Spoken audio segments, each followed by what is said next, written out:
Lonjakan kasus COVID-19 di Indonesia kian tak terbendung. Dalam 24 jam terakhir tercatat tambahan hampir 5.000 kasus COVID-19 per hari.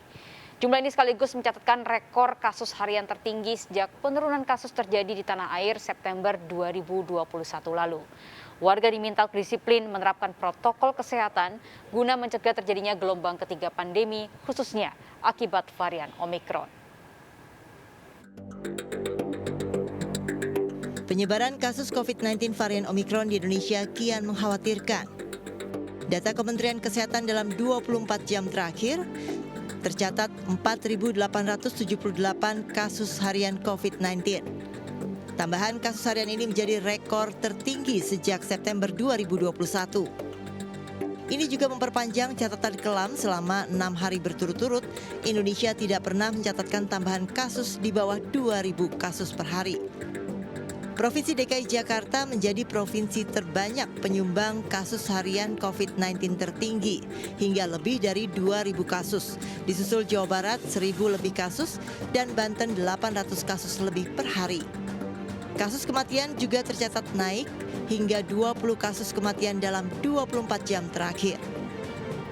Sementara kasus varian Omikron di tanah air terus meningkat. Kementerian Kesehatan mencatat hingga 26 Januari 2022, total kasus COVID-19 akibat penularan varian Omikron mencapai 1.766. Dengan 1.066 merupakan pelaku perjalanan luar negeri, sementara 449 berasal dari transmisi lokal dan 251 lainnya masih dalam tahap pemeriksaan epidemiolog. Juru bicara Satgas Penanganan COVID-19 Wiku Adhisa Smito mengatakan sebagian besar pasien COVID-19 yang terpapar varian Omikron dinyatakan sembuh. Pasien COVID-19 varian Omikron yang dirawat di RSDC Wisma Atlet Kemayoran mencapai 745 orang.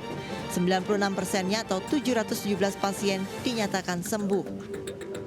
Sebagai update tambahan, saat ini sebagian besar orang yang tertular Omikron sudah kembali sehat.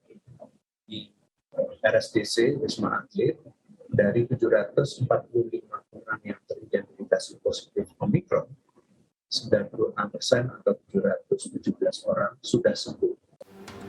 Warga diminta tetap disiplin menerapkan protokol kesehatan untuk mencegah gelombang ketiga COVID-19 di tanah air. Tim Liputan Ayus melaporkan.